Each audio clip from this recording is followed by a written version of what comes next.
Que se passerait-il si Squeezie, le plus gros youtubeur français, devenait écolo? Ou Nabila, une star de la télé-réalité? Ou toi, les influenceurs que t'aimes et tu suis? Il se passerait quoi s'ils devenaient tous écolos?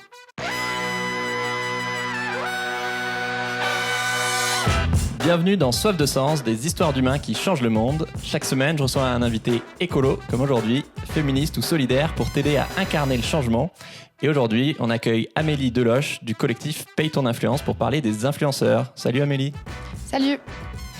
Alors, je te présente en 10 secondes. Tu as cofondé le collectif Paye ton influence, qui milite pour que les influenceurs arrêtent de promouvoir un mode de vie incompatible clairement avec la crise climatique. Parce que ce soit un concours pour gagner 3 nuits à Tahiti, des codes promo par milliers pour surconsommer, ou juste des youtubeuses qui, même sans partenariat, parlent à 500 000 abonnés de leurs vêtements préférés chez H&M, les influenceurs ont un pouvoir énorme. Ça concerne aussi les digital nomades, par exemple. On en parle sur LinkedIn, qui va raconter qu'il bosse cette semaine à Bali, juste pour changer d'air. Ou Kylie Jenner, qui se demande sur Instagram si elle prend son jet privé ou celui de son chéri, pendant que la planète est à feu et à sang avec les canicules et les feux de forêt, quoi. Et donc vous interpellez ces stars des réseaux sociaux pour leur dire coucou, trop bien que tu fasses un concours, mais est-ce que tu es au courant que tu contribues directement à la crise climatique et à l'urgence actuelle avec ce genre de contenu? Si tu veux, on en discute, comment tu pourrais faire autrement. Et pour commencer, est-ce que tu peux nous raconter l'histoire de la création de ce collectif? Alors, Paye ton influence, c'est un collectif qui s'est créé au sein d'un autre collectif qui s'appelle le collectif Point Réveil écologique. Du coup, on est 4 amis. On s'est rencontrés au sein de notre engagement au sein du collectif Point Réveil écologique. Okay. Et il y a un moment où, en fait, on voulait vraiment sortir des cercles convaincus avec notre communication, se dire comment on peut toucher des jeunes de notre âge, finalement, qui sont pas du tout dans la transition écologique, qui s'intéressent pas aux enjeux climatiques. Ouais. Et finalement, on se dit, le point commun, en fait, aux jeunes de notre génération, c'est qu'on est tous sur les réseaux sociaux, qu'on suit tous des influenceurs. Et c'est de là qu'est venue l'idée, finalement, ces influenceurs-là, ils ont un pouvoir énorme, comme tu l'as dit, de dicter les normes sociales et potentiellement d'engager toute une génération sur les enjeux climatiques, mais ils ne le font pas. Et même, à contrario, ils continuent à perpétuer des modes de consommation et des modes de vie qui sont totalement déconnectés des réalités climatiques. Et du coup, on se dit, il y a quelque chose à faire. Il faut absolument interpeller ce monde-là, réveiller les influenceurs sur les enjeux climatiques et leur faire comprendre qu'ils ont une responsabilité, mais aussi qu'ils font partie de la solution. Top, le pitch est bien rodé, bravo. Donc concrètement, sous chaque publication un peu irresponsable d'un influenceur, vous laissez un commentaire qui explique sur Insta ou LinkedIn, je crois principalement, les conséquences négatives de ces pratiques. Donc ça peut être un concours qui prône la surconsommation, prendre l'avion, etc. Par exemple, en mai, vous demandiez dans une story Insta à Etam, la marque de lingerie, est-ce que c'est normal en 2022 de commander un jet privé pour faire se déplacer vos influenceurs? Que ce soit cet exemple ou un autre, est-ce que tu peux nous raconter qu'est-ce qui se passe après que vous publiez ce genre de commentaires?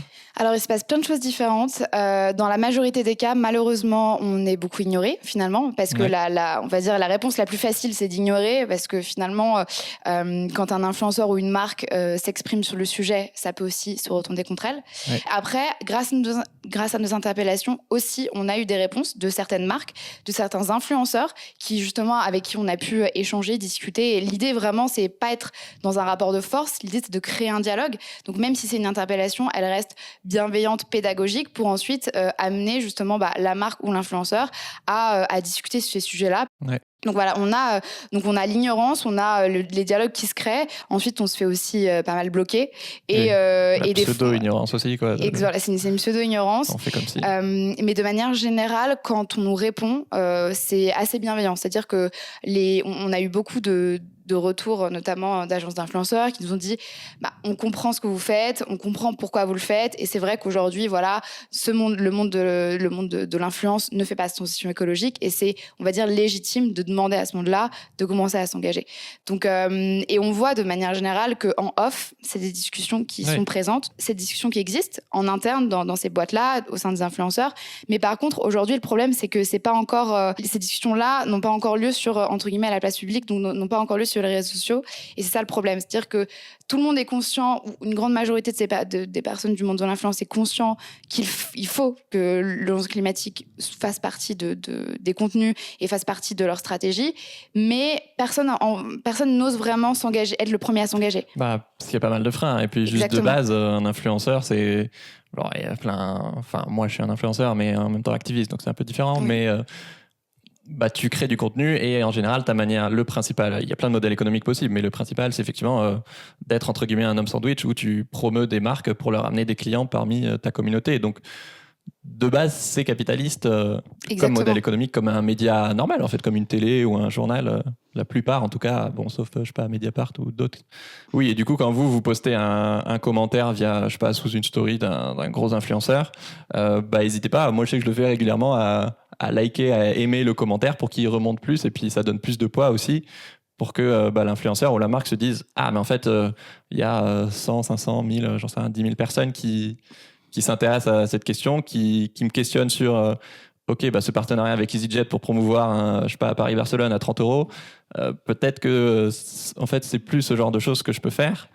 Donc voilà, n'hésitez pas à les soutenir ou même à les taguer en story pour leur sourcer, on va dire, des comportements climaticides ou polluants, quoi. Et est-ce que tu aurais d'autres anecdotes de fois où vous avez interpellé, où je sais pas, il se passe des choses Il y a une fois où il y avait pas mal de gens qui avaient interpellé une personne qui avait un compte, je crois, suivi par à peu près 600 000 personnes, 600 000, pardon, okay. Qui en story avait commencé à dire demain, gros concours pour gagner un aller-retour à New York. Okay. Et en fait, suite à ça, il y avait énormément de personnes qui lui avaient envoyé des messages en fait en lui disant tu pourrais pas faire gagner quelque chose d'autre, enfin voilà, crise climatique, etc.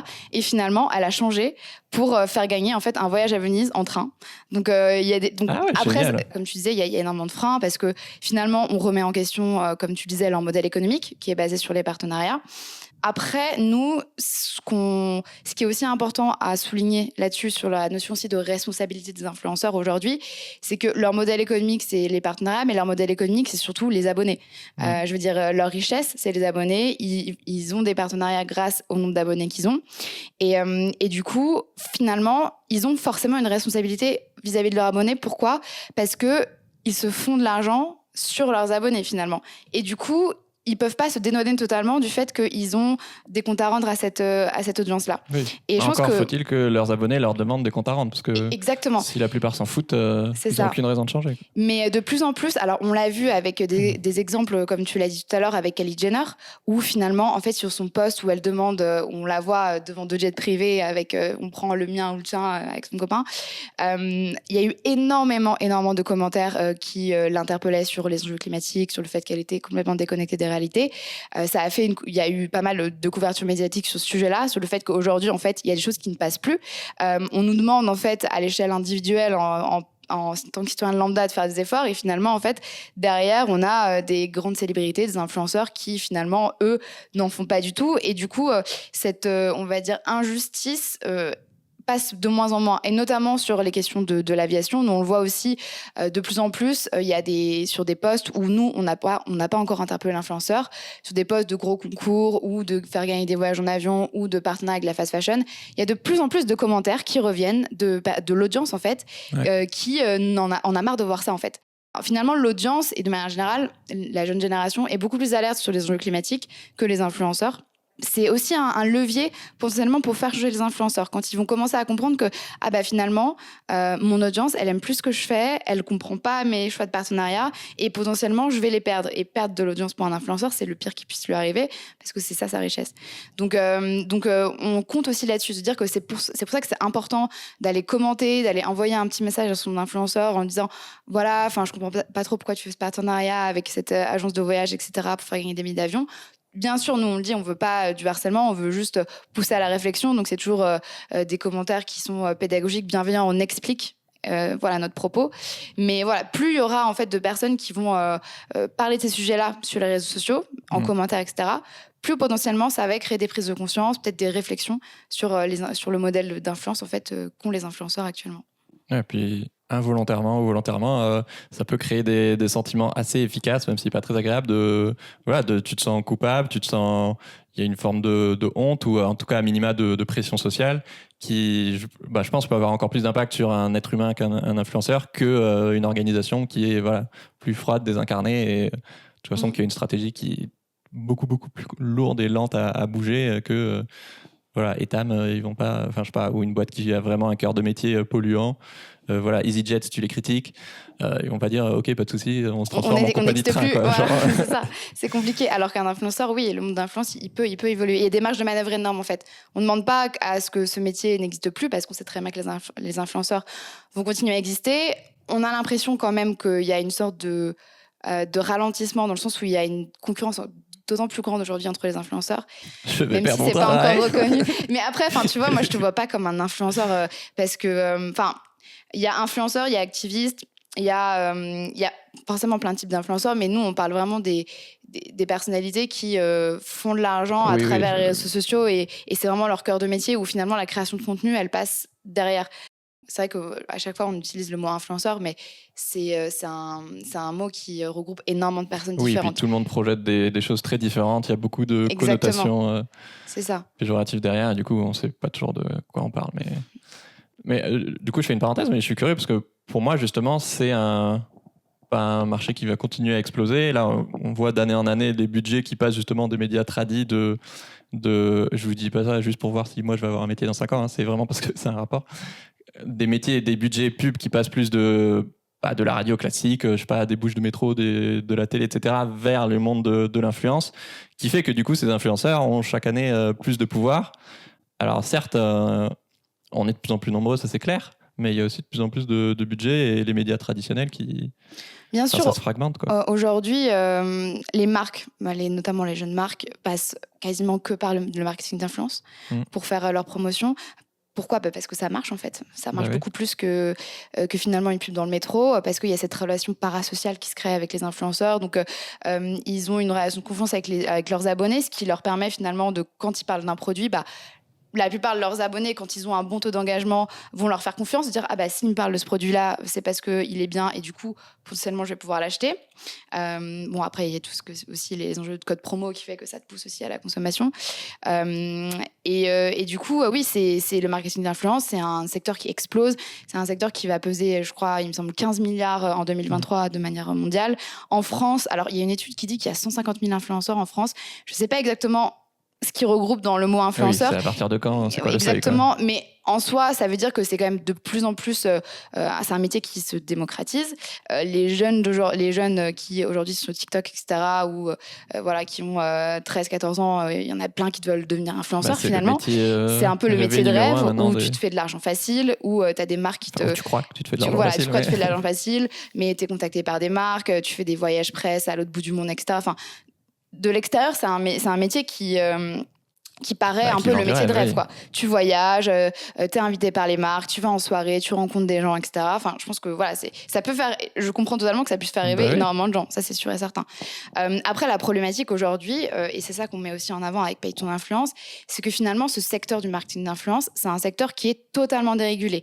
Il y a vraiment, il y a le code de la consommation, mais finalement, ce code de la consommation, il est assez restreint parce que le métier d'influenceur en lui-même n'existe pas. Donc n'existe pas au regard de la loi. Donc c'est difficile de l'encadrer vraiment.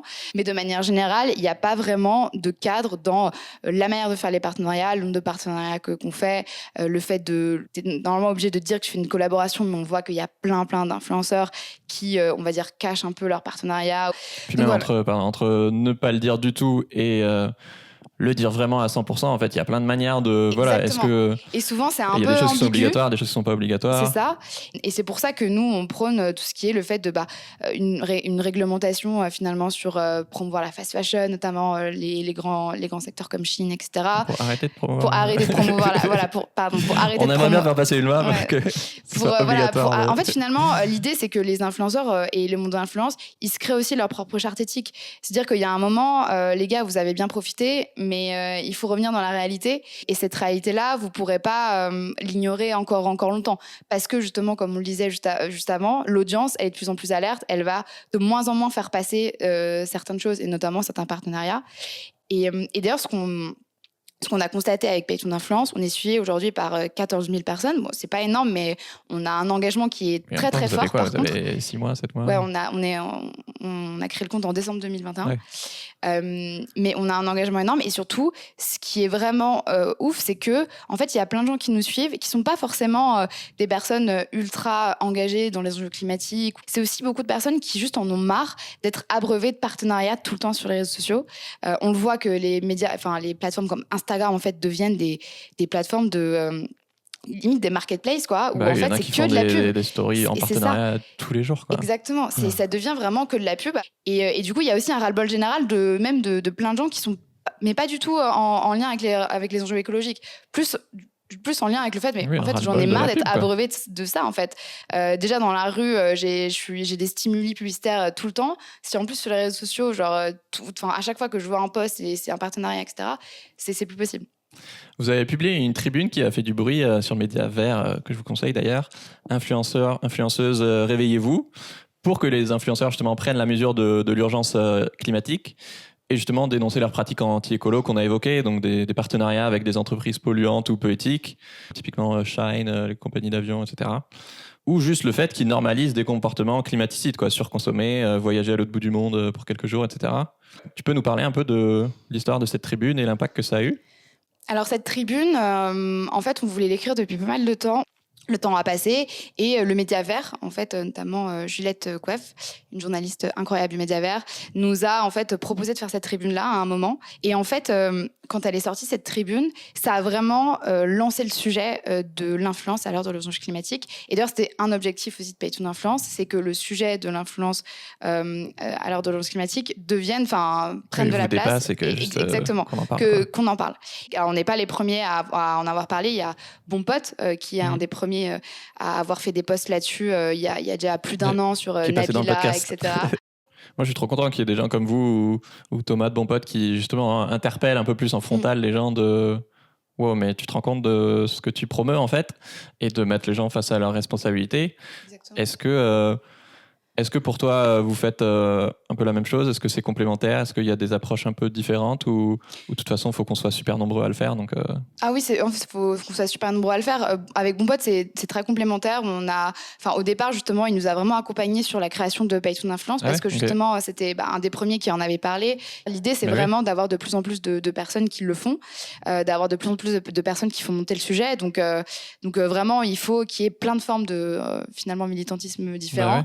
Mais c'est génial juste d'impulser ce genre de pratique parce que moi, même en étant écolo, quand je vois un truc pas écolo sur un influenceur, je pense pas forcément à laisser un commentaire pour le dire. Et puis si tu vois d'autres personnes qui le font, bah forcément ça te donne de la force et où tu vas faire grandir le mouvement. Et forcément, un influenceur qui, sous chaque post ou chaque vidéo ou chaque podcast, peu importe, même si sous les podcasts, vous pouvez pas laisser de commentaires, donc désolé, il y a 3, 10, 100, 1000 personnes qui lui disent t'es au courant que la crise climatique, ça colle pas trop avec ton contenu.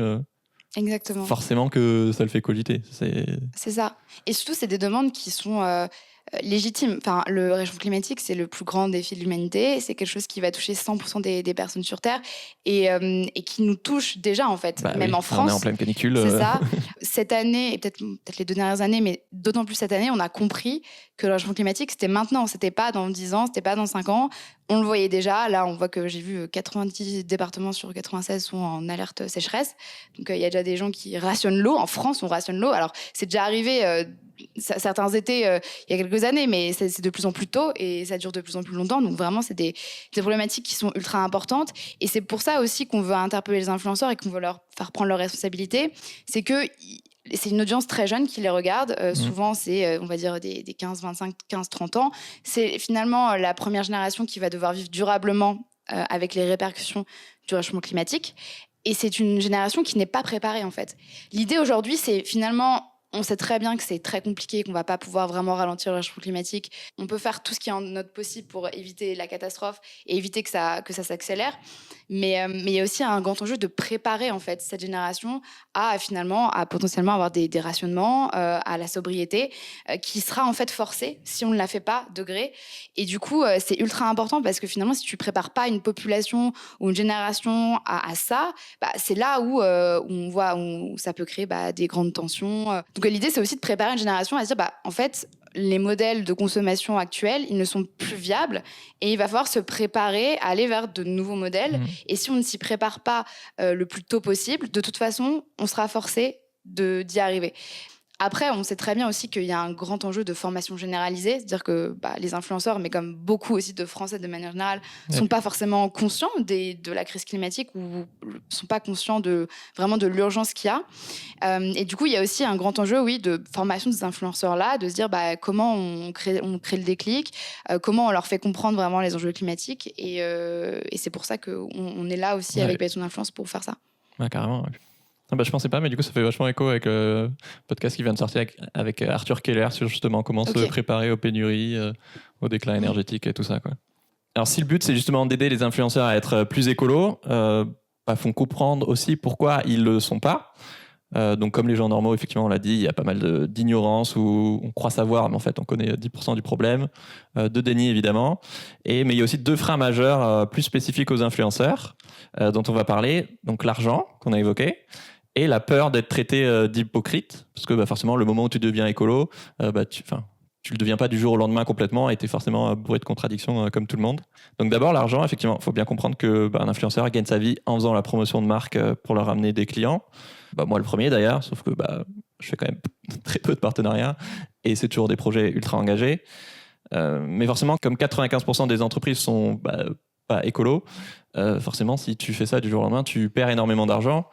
Et moi, je fais partie du collectif On est prêt. Et oui, je me rappelle à une soirée où Enjoy Phoenix, qui du coup est une des rares grosses... je pense qu'à l'époque, c'était la première youtubeuse beauté, a justement, effectivement, à être devenue assez écolo, et surtout dans sa ligne éditoriale, parce qu'il y a sûrement plein de gens qui deviennent écolo, mais qui n'en parlent pas forcément dans leur contenu, et qui nous disait que la première année, elle a perdu 300 000 € de chiffre d'affaires.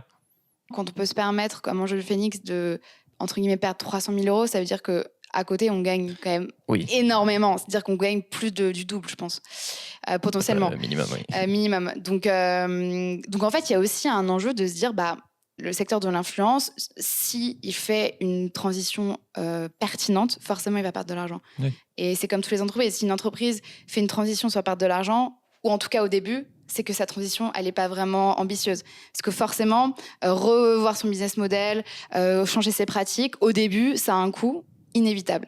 Et du coup, ça, c'est ce qu'on me dit. Oui, forcément, potentiellement, s'engager sur la transition écologique en tant qu'influenceur, ça veut dire refuser certains partenariats. Mais il y a aussi plein d'autres avantages. Effectivement, est-ce qu'il n'y a que l'argent en fait, comme critère ou jusqu'à quel prix tu es prêt à gagner de l'argent si derrière ça... C'est ça, en fait, c'est aussi beaucoup de questions d'éthique. En fait, c'est à un moment... Ok, c'est ultra compliqué de refuser, j'imagine, ça m'est jamais arrivé, mais forcément, c'est ultra compliqué de se dire, vas-y, je vais refuser 60 000 € pour un partenariat avec de la fast fashion. Mais c'est de la fast fashion. Enfin, je veux dire, il y a aussi des questions d'éthique derrière. Et si tu es capable... travail des Ouïghours, de la pollution... En plus, maintenant, je prends l'exemple de la fast fashion parce qu'on est ultra renseigné là-dessus. Et du coup, tu dis à quel point les marques peuvent acheter les influenceurs, en fait. Et bien sûr qu'il y a des enjeux, c'est-à-dire qu'il y a des influenceurs qui peuvent pas se permettre de refuser certains partenariats parce qu'ils vivent de ça et qu'ils n'ont pas, on va dire, assez de ressources ailleurs. Mais il y en a plein qui peuvent se permettre de refuser des partenariats, comme Enjoy Phoenix, finalement. Elle a décidé de le faire. Et qui, finalement, vont peut-être avoir un chiffre d'affaires qui va baisser. Mais derrière, ça veut dire plus d'éthique, plus en lien, plus aligné avec sa ligne éditoriale. C'est aussi être d'autant plus cohérent parce qu'on a vu aujourd'hui, ça passe de moins en moins de promouvoir la fast fashion, de promouvoir les voyages à outrance, etc. Donc c'est aussi potentiellement un enjeu de cohérence avec son audience, peut-être aussi créer d'autant plus de liens forts avec son audience. Parce qu'il y en a plein qui doivent souffrir de cette dissonance cognitive de... Exactement. J'ai envie de gagner de l'argent, mais je sais que c'est contraire à mes valeurs ou à celles de la communauté. C'est ça. On nous l'a dit indirectement. Et tu te sentiras vachement mieux quand tu commences à, pas forcément du jour au lendemain, mais à réduire un peu le nombre de partenariats ou mieux choisir tes partenaires, quoi. Exactement. Mais il y a aussi des trucs un peu aberrants où on est sur des plateformes privées, Insta, YouTube ou autre. Voilà. Enfin, moi, en l'occurrence, YouTube. J'avais longtemps désactivé la pub parce que j'ai pas envie de favoriser la surconsommation. Mais en fait, si tu désactives la pub, t'es moins promu tes vidéos sont moins mises en avant parce que tu ramènes moins d'argent à YouTube vu qu'il n'y a pas de pub devant tes vidéos.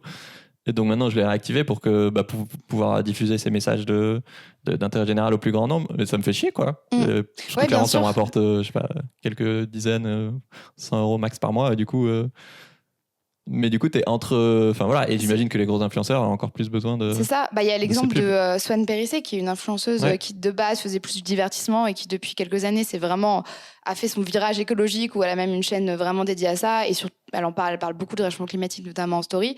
Et on avait pu justement échanger avec elle et sur le fait que, en fait, forcément, elle était assez stricte dans ses partenariats, mais des fois, elle devait accepter des choses qui n'étaient pas ouf, parce que, en fait, sinon, elle gagne plus du tout sa vie. Oui, puis elle a toute une équipe à et pourtant, payer. elle est ultra importante parce qu'elle parle des enjeux climatiques, parce que voilà, c'est quelqu'un qui potentiellement a créé des déclics pour son audience.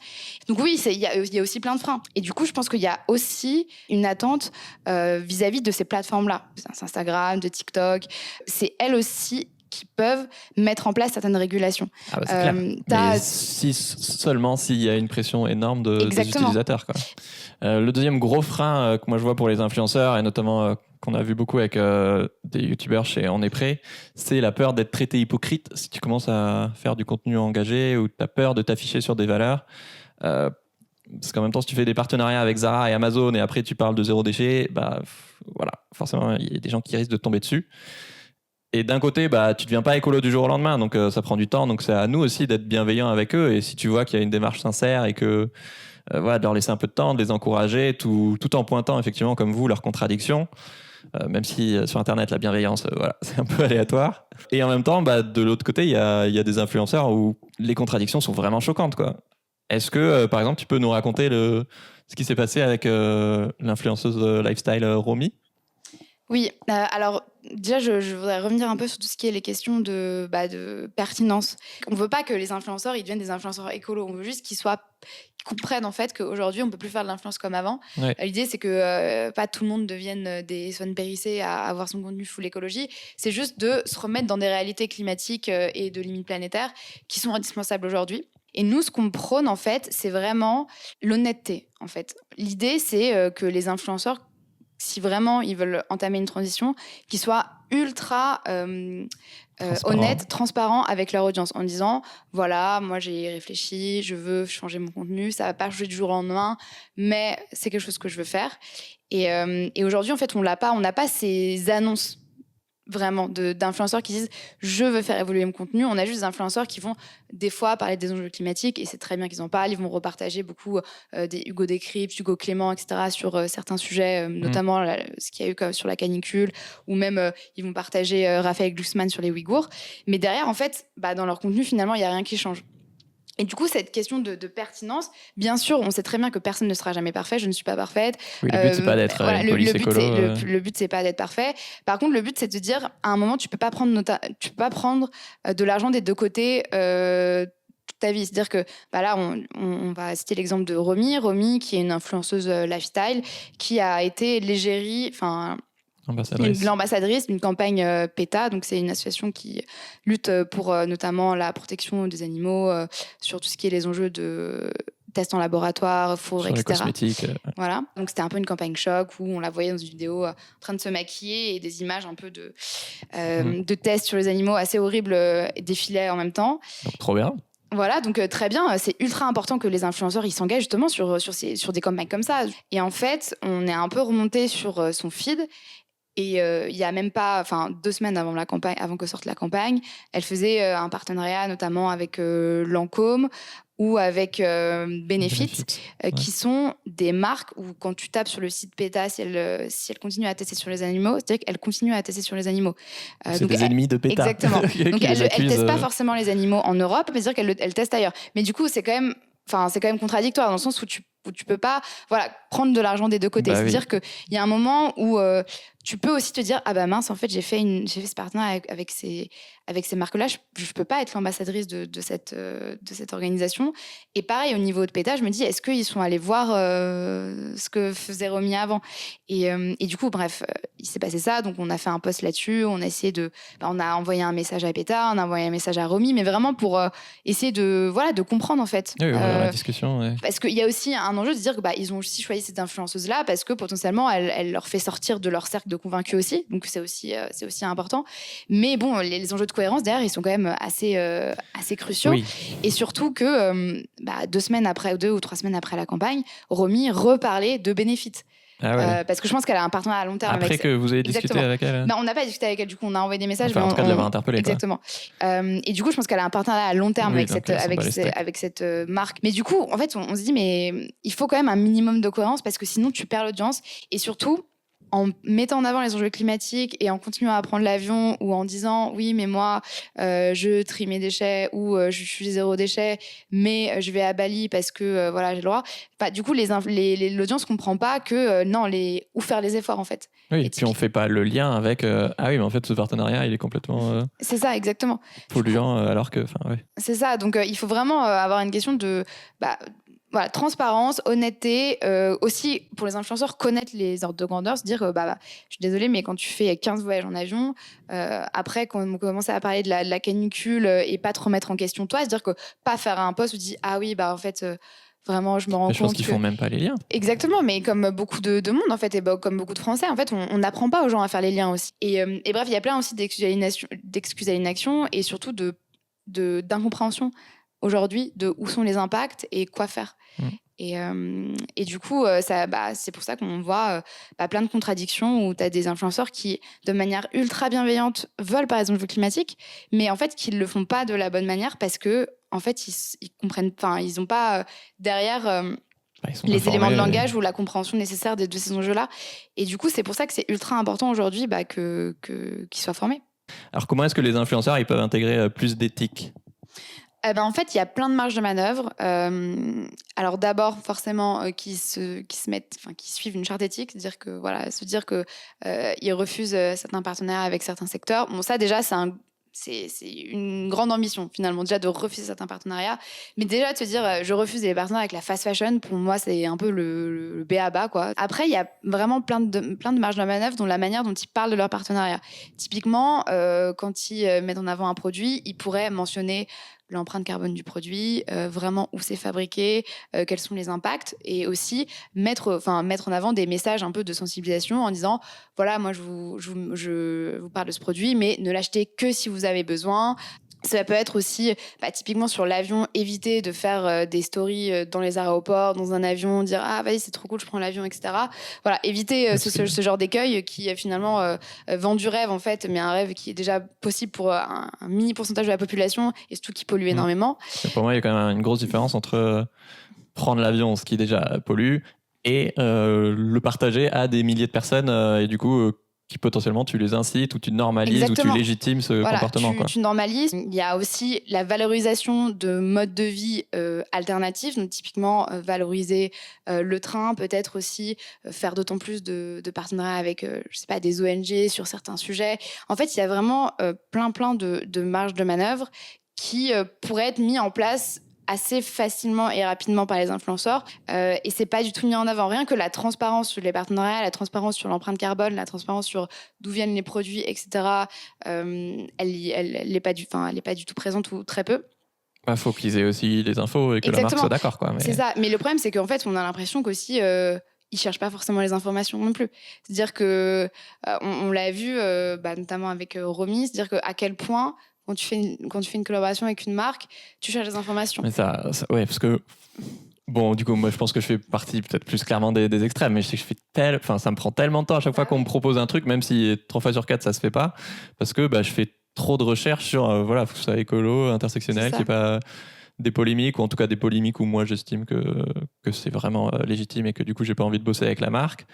Et ça prend du temps, mais c'est sûr qu'au moins derrière t'es plus solide, tu sais quoi répondre aux gens qui ont des critiques envers la marque. Je me dis, même si j'avais pas d'engagement hyper écolo, militant, etc., c'est la moindre des choses. Tu fais un minimum de recherche. Non, mais surtout, tu vends un produit à une audience. Enfin, je veux dire, tu t'invites ton audience à acheter un produit sans vraiment savoir ce qu'il y a derrière.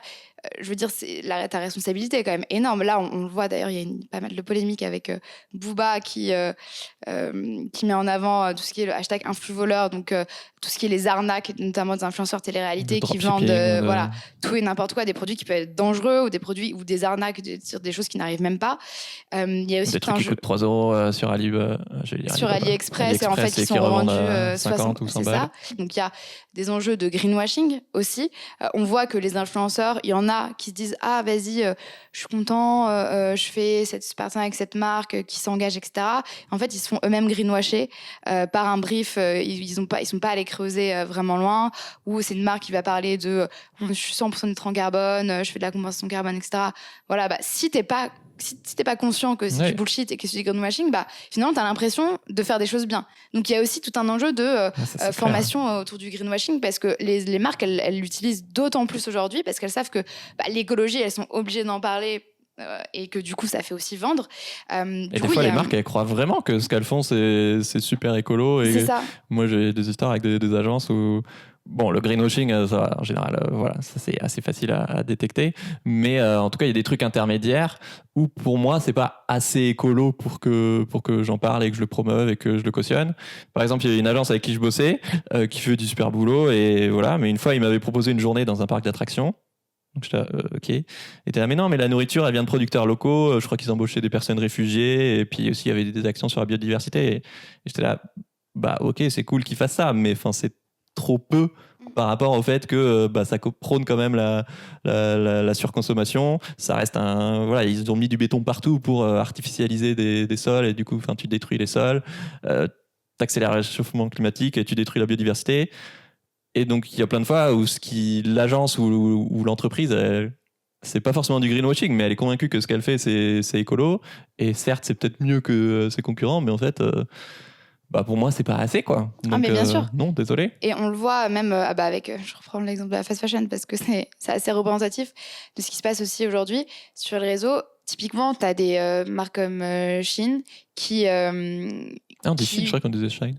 Mais en fait, je sais pas, moi je dis Shein, et il y en a qui disent Shine. Je sais pas, la fast fashion, c'est pas trop mon truc. Donc, mais en vrai, je sais pas du tout si je l'ai dit. Bref, Shein, tout le monde connaît, quoi. Et qui, en fait, commence à s'engager qui fait pas mal de... on va dire de greenwashing, purpose washing sur tout ce qui est les enjeux écologiques. Ils avaient ouvert un pop-up store où tu peux faire de l'upcycling, donc reprendre tes vêtements Chine pour les recostumiser, etc. Enfin bref, ils ont mis en avant une stratégie climat, qui n'est pas du tout cohérente et pas du tout pertinente, mais en fait, l'idée c'est de se dire que en fait il y a des business models, il y a des secteurs économiques qui, malgré tous leurs efforts, ils ne seront jamais compatibles dans un monde en urgence climatique, en fait. Et que, en fait, Chine, la base de son business model n'est pas compatible. Donc, en fait, c'est juste voué à disparaître. Ok, c'est trop bien tout ce que vous faites, mais votre cœur de métier, est-ce qu'il est essentiel et utile et non.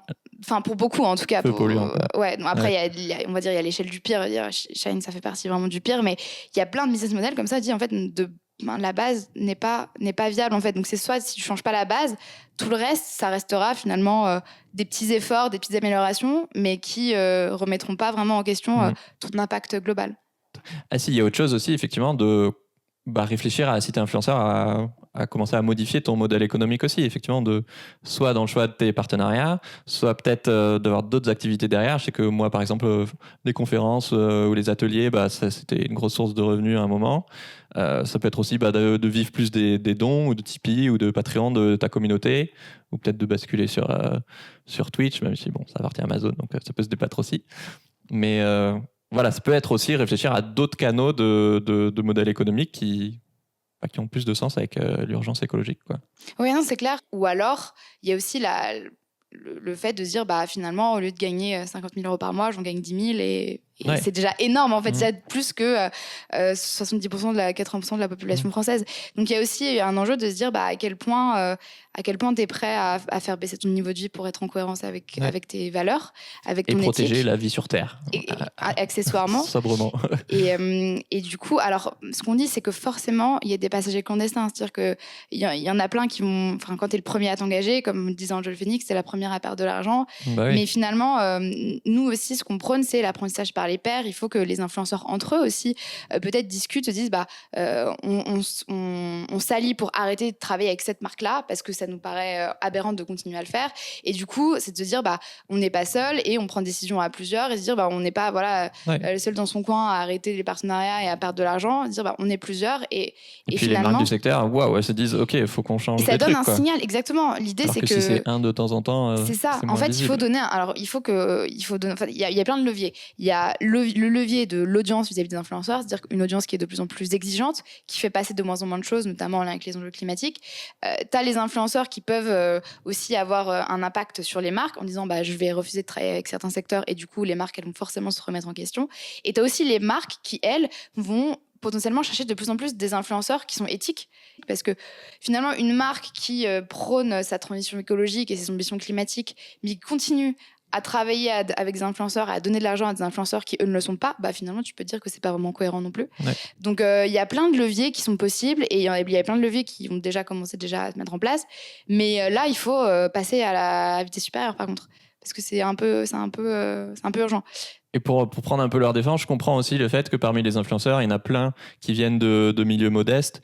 Et du coup, de base, dans notre société, la valeur de l'argent, c'est hyper important. Mais encore plus, quand tu as connu la pauvreté ou les galères diverses. Donc, c'est clairement pas pour leur jeter la pierre ou quoi ça y est, t'as réussi. Franchement, c'est trop cool pour toi que tu puisses te mettre bien et ta famille à l'abri. Et en même temps, du coup, ok, il y a un changement de valeur. Il y a une question de... les conditions de l'habitabilité de la Terre sont clairement remises en question. Ça joue un peu quand même dans l'équation et de sortir d'un truc, ok, qu'est-ce que je gagne ou je perds au niveau individuel, parce qu'il y a quand même des chances que tu perdes de l'argent, ça c'est clair. Quoique tu peux aussi gagner clairement en bonheur et en bien-être et en cohérence. Mais de dézoomer, de se dire, ok, c'est quoi mon impact sur le monde et peut-être que je peux participer à améliorer les conditions de vie de millions de personnes, à éviter des morts, à éviter des canicules, à sauver des espèces animales ou végétales, à réduire le risque de pandémie et réintégrer tous ces externalités indirectes qui sont invisibles mais qui en fait sont clairement reliées à ton activité, quoi. Après aussi, il y a peut-être aussi une manière de re-questionner ce que c'est les modèles de réussite actuels. Oui, c'est toute la société, c'est clair. C'est ça. C'est aujourd'hui les modèles de réussite. On l'a vu avec la dernière vidéo de Karim Benzema qui a fait aussi polémique sur la vidéo de ses vacances où on le voit, c'est jet privé, grosse voiture, jet ski, golf. Les modèles. Le combo max ultra polluant. Est-ce que ça c'est des modèles de réussite qui font encore rêver énormément de personnes et notamment on l'a vu avec l'agence d'influenceurs, je sais pas si tu as vu là, Ambaza qui avait fait une vidéo qui a fait polémique. Une école pour créer des influenceurs. Exactement, l'école pour créer des influenceurs ou pareil, qui réutilisent ces modèles de réussite.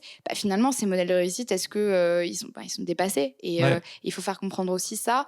En fait, c'est vraiment très compliqué. C'est ça. En fait, c'est vraiment très compliqué parce qu'on demande à une génération on leur vend encore même ma génération, on nous a vendu finalement toute notre enfance et encore aujourd'hui cette liberté de pouvoir voyager, de pouvoir consommer, etc. Beaucoup plus que nos parents, nos grands-parents. Et en fait, à un moment, on nous dit c'est plus possible, vous pouvez plus faire ça. Et c'est un peu injuste de dire en fait on est une génération où on a la possibilité de faire plein de choses, mais finalement derrière les répercussions elles sont tellement énormes que en fait il va falloir décider de pas les faire. Mais surtout que 99% de la société continue à le faire. Exactement, c'est ça. Et on a aussi tendance à oublier qu'on est quand même des privilégiés parmi les autres pays, sur Terre. Une personne sur 10 sur Terre 9 personnes sur 10 sur Terre qui a pas pris l'avion ou quelque chose comme ça. C'est assez, c'est très peu de personnes qui apprennent l'avion. Donc on est déjà une minorité qui avons la chance de faire ça. Et du coup, il faut se dire que en fait, il y a certaines choses où il va falloir refuser de le faire. Et clairement, moi j'aimerais bien voyager aussi, mais voyager un peu partout dans le monde. Mais je me dis, en fait, non, c'est pas viable et je vais arrêter de le faire. Je peux comprendre que c'est ultra compliqué, en fait, ce sacrifice-là. C'est vraiment compliqué. Mais finalement, est-ce qu'on a le choix ? C'est soit l'enfer climatique qui est déjà en train d'arriver et qui s'empire, soit on essaye un peu de ralentir les choses, quoi. Alors justement, pour moi, c'est un enjeu central que tu dis. Comment est-ce qu'on arrive à changer ce qui est cool, en fait, ce qui est désirable et à arrêter de rêver de cet imaginaire de voyage, de surconsommation, de richesse monétaire pour le remplacer par quelque chose de plus cohérent, de plus lié à l'impact positif, à l'intérêt général et à l'épanouissement personnel, quoi. C'est ça. Et nous, ce qu'on dit, c'est qu'en fait, il faut, avant de rendre les choses désirables, ou alors en même temps, il faut les rendre indésirables. Et comment tu les rends indésirables ? Quand tu montres les impacts que ça a. C'est-à-dire que aujourd'hui, en fait, finalement, le mode de vie qu'on a, il se fait aux dépens de millions de personnes qui souffrent, en fait. Du coup, notre mode de vie, il est aussi possible parce qu'on décide d'accepter que d'autres personnes ont une vie un peu de merde pour notre plaisir. Donc déjà, tu fais l'épisode sur les Ouïghours. Exactement. Si tu comprends ça, en fait, si tu arrives à rendre indésirable certains modes de vie en disant, mais en fait, regarde l'impact que ça a sur certaines personnes. Rendre indésirable, c'est aussi montrer les choses. On a rendu indésirable la fourrure parce qu'on a montré le derrière de ce qui se passait. On a rendu indésirable fast fashion parce qu'on a vu les Ouïghours. Les voyages en avion, c'est pareil. Oui, je me dis, pour moi, c'est évident parce que c'est mon métier, mais je sais pas si tout le monde qui écoute là, notamment les plus de 30 ans, 40 ans, ou ceux qui sont pas accros aux réseaux sociaux, grand bien vous fasse. Mais c'est évident que les influenceurs ont un pouvoir immense, parfois plus que pas mal de médias classiques. Pour vous donner une idée, Squeezie, c'est 17 millions d'abonnés sur YouTube, 4 millions juste sur sa chaîne secondaire YouTube, 8 millions sur Insta, 4 millions sur Twitch, etc., etc. Et en France, vous disiez, on passe en moyenne 2h20 par jour sur les réseaux sociaux. Donc si tu dis, si Squeezie ou Nabila ou Léna Situation arrêtaient de prendre l'avion, ça aurait certainement plus d'impact qu'un message du gouvernement. Du coup, toi, à ton avis, il se passerait quoi si Squeezie ou Nabila devenaient écolo ? Alors, je pense qu'on est... Alors, je ne veux pas prévoir l'avenir, mais on est persuadé que ça aurait des impacts énormes. Parce que c'est des personnes, comme tu le dis, qui sont très regardées, qui sont notamment regardées par une génération qui est influençable, finalement. Tu es plus influençable quand tu es jeune, souvent. Regardée par les autres influenceurs. Exactement. Aussi. Et en fait, comme on dit au début, ils ont le pouvoir de dicter ce qui est cool et ce qui n'est pas cool. Si Squeezie ou les Situation commencent à dire, en fait, je vais réduire drastiquement le voyage en avion parce que c'est un impact énorme. En fait, c'est pas cool de prendre l'avion. Enfin, les gars, vous vous rendez compte de l'impact et tout. J'ai pris conscience. Mais forcément, les gens, ils vont se dire, mais ah ouais, si eux, ils disent ça, alors qu'ils ont la possibilité de le prendre autant de fois qu'ils veulent, qu'ils ont l'argent pour finalement faire tout ce qu'ils veulent et qu'ils se restreignent pour des questions climatiques, ça veut dire qu'il y a vraiment un truc qui se passe et ça peut avoir des conséquences sur l'ensemble de la société, en fait. Et vous connaissez peut-être pas ces exemples-là, mais vraiment, c'est des gens qui dictent les normes sociales, qui dictent de très, tout. très loin. Exactement. Il y a énormément d'anonymes, en fait, aujourd'hui, qui sont pas connus du grand public, mais c'est le modèle des influenceurs, quoi. Mais qui ont des millions d'abonnés et qui... C'est ça. Donc, ils ont un impact sur leur audience, typiquement, donc des millions de personnes. Mais du coup, ils ont aussi un impact sur les marques avec lesquelles ils travaillent et finalement tout le secteur économique qui dépend d'eux. Et ils ont des impacts même, je pense, peut-être même à une échelle... qui peut être des fois du gouvernement. On a vu le gouvernement qui avait travaillé avec des influenceurs sur tout ce qui était les questions de Covid, etc. à l'époque. Je veux dire, c'est aussi des personnalités qui sont pas utilisées, mais... si, la vidéo de McFly et Carlito avec Macron. Utilisés par les politiques pour faire passer des messages aussi, parce que les politiques savent qu'aujourd'hui, les jeunes, ils sont sur les réseaux sociaux et qu'un message du gouvernement, ça n'a aucun impact. Par contre, si Léna Situation dit des choses, ça va avoir un impact et elle va être écoutée. Du coup, on est persuadé que vraiment, si ces personnes-là commencent à parler de ces sujets, à changer leur mode de vie et à le faire vraiment ouvertement, c'est-à-dire qu'à dire, voilà, moi, j'essaie de plus faire ça, de moins faire ça, etc. Mais ça envoie des messages tellement importants à tellement de personnes en même temps. Et même à un secteur économique. Ce podcast, mais c'est clair. Mais d'ailleurs, Squeezie, on lui a... c'est marrant parce que Squeezie et Léna Situation, ils ont ces 2 dernières semaines, là, Léna Situation, c'était il y a quelques jours, ils ont fait des appels à questions pour des foires aux questions qu'ils voulaient faire sur leur chaîne. Et du coup, Squeezie, il faisait un appel à questions sur Twitter. Donc, on lui a posé la question justement... qu'est-ce qu'il en pensait des enjeux climatiques, de sa responsabilité, etc. Avec un hashtag. Et pareil, la situation, on lui a envoyé ça sur Insta. Donc, potentiellement, ils vont y répondre dans leur prochaine vidéo FAQ, on espère. Mais en tout cas c'est clair qu'on attend grave d'eux. On compte sur eux, en fait, vraiment. On dit, les gars, vous faites trop faire changer les choses, quoi. Elle, ça m'étonnerait pas trop qu'à terme... Elle est assez sensible aux enjeux elle est assez authentique, de féminisme, d'inégalité, Ouais, mais même, c'est des personnes qui sont assez authentiques. En fait, on a l'impression ils sont pas déconnectés de la réalité comme peuvent l'être les influenceurs télé-réalité où là, on se dit, franchement, c'est ultra compliqué de les avoir, ceux-là. Oui. Ils sont dans des schémas de business model qui sont ultra délétères et dans des vies souvent à Dubaï, etc. Mais il y a vraiment plein d'influenceurs, même qui sont ultra suivis comme la situation Squeezie, franchement, c'est des personnes qui, on a l'impression qu'ils peuvent entendre ça en fait. Puis ils sont très proches de leurs abonnés, donc si ça Exactement. remonte. Après, ils sont quand même ambassadeurs respectivement du gaming ou de la mode, donc faut trouver un entre-deux. Faut trouver un entre-deux, mais je pense qu'il y a quelque chose à faire. Il y a de la Franchement, en tout cas, on espère, mais on pense qu'il y a vraiment des choses à faire avec eux. Justement, on commence à avoir des exemples d'influenceurs généralistes qui changent. Donc, on a parlé d'Enjoy Phoenix. Et je l'avais rencontré, vous en parlez avec lui.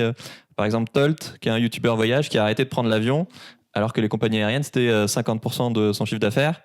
Et ben maintenant, il voyage surtout en Europe et en France, en train. J'ai vu qu'il est allé en Corse en voilier, etc.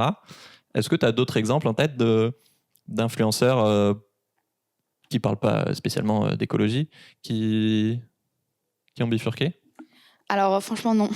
C'est vrai qu'il n'y en a pas des masses. Oui, il n'y en a pas des masses. Nous, on a aussi pas mal. On a fait un podcast avec Vince Kanté, qui est un influenceur belge qui a lancé le média Limite.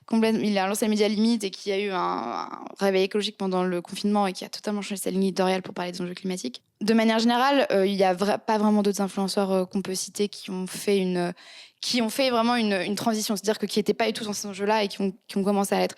On y a de plus en plus d'influenceuses qui prônent notamment la seconde main, le vintage, etc., Clara Victoria, machin, etc. Mais sinon, de manière générale, ouvertement, pas vraiment. Après, récemment, on a... Swan, effectivement. Ouais, Swan, clairement. Swan, si tu veux venir sur ce canapé. C'est un exemple. Voilà, c'est des sujets, on sait que ça, comme je disais, en fait, ça arrive, c'est des prises de conscience, mais qui sont aujourd'hui, qui restent privées, en fait. Ouais. Qui sont pas encore publiquement dit. Donc, on attend des influenceurs. Mais du coup, tu m'as dit en off que vous réfléchissiez à justement comment créer un collectif pour accompagner du coup ces influenceurs qui peuvent se sentir isolés, pas formés et seuls, alors qu'en fait, il y a plein d'autres gens qui sont leurs collègues en fait, qui sont dans la même démarche et ça pourrait être sympa de. C'est ça l'idée, c'est un peu de faire grossir Python d'influence. Aujourd'hui, on est 3 sur le projet et essayer de faire en sorte que d'intégrer d'autant plus de personnes pour faire bouger les choses d'autant plus rapidement et que les influenceurs finalement ils soient pas aussi laissés seuls dans cette transition-là et qu'ils puissent avoir aussi d'autant plus de ressources, un accompagnement, etc. Ouais, parce qu'il y a que ce soit effectivement, comme on l'a dit, sur la peur de critiquer, comment tu changes de modèle économique, comment tu te formes à tous ces enjeux pour se rendre compte que voilà, et puis comment toi tu as envie de te positionner, parce qu'ils ont clairement pas tous envie de devenir écolo extrême, activiste comme moi ou d'autres. Et du coup, comment est-ce qu'ils peuvent trouver un entre-deux qui peut leur convenir et en même temps qui permet de subvenir à leurs besoins et de payer leur équipe, quoi. Exactement. Comment est-ce que les gens qui écoutent ce podcast, maintenant qu'ils sont chauds, est-ce qu'ils peuvent interpeller les influenceurs qui suivent ? Alors, vous pouvez les interpeller de manière ultra bienveillante quand vous voyez un post, typiquement pour un voyage en avion à l'autre bout du monde ou pour juste 3 jours dans une destination lointaine, etc. Leur dire, l'empreinte carbone, il faudrait la mentionner, ou est-ce que tu sais à quel point ce voyage a un impact. Pareil sur tout ce qui est les partenariats avec certains secteurs qui peuvent être assez délétères. Nous, on a plein de commentaires types qui sont présents dans notre bio. Donc, on a un petit... Vous pourrez les copier-coller. Exactement. On a un lien Linktree où du coup, il y a une mention commentaire type où on en a pas mal. Donc, sur tous les sujets, donc sur les sujets les gros concours pour faire gagner des milliers d'euros, notamment de basket, etc. Sur les enjeux de la fast fashion, sur les enjeux de l'aviation, etc. Donc, on a pas mal de commentaires types avec des éléments de langage, avec des chiffres. Ouais, qu'on peut réutiliser, du coup. Exactement, qu'on peut réutiliser. L'idée, c'est de vraiment essayer de créer le déclic, et tu crées le déclic pas en insultant la personne, tu crées le déclic en lui disant moi je te suis depuis longtemps et c'est vrai que j'aimerais bien voir ça dans ton contenu et plus ça, ou alors il y a le réchauffement climatique, est-ce que tu serais peut-être partante pour d'autant plus te renseigner parce que tu continues à faire des partenariats avec des marques pas ouf. Voilà, donc l'idée c'est d'avoir de plus de commentaires possibles qui mentionnent ces enjeux-là, tout en restant dans la pédagogie et la bienveillance. Est-ce que tu aurais d'autres exemples d'anecdotes ou d'histoires positives ou négatives autour de Paye ton influence et de l'impact que vous avez pu avoir ? Je pensais à, je sais pas si c'était avec vous, mais avec Jamie de C'est pas sorcier qui avait fait un concours et qui finalement, je crois, l'a annulé.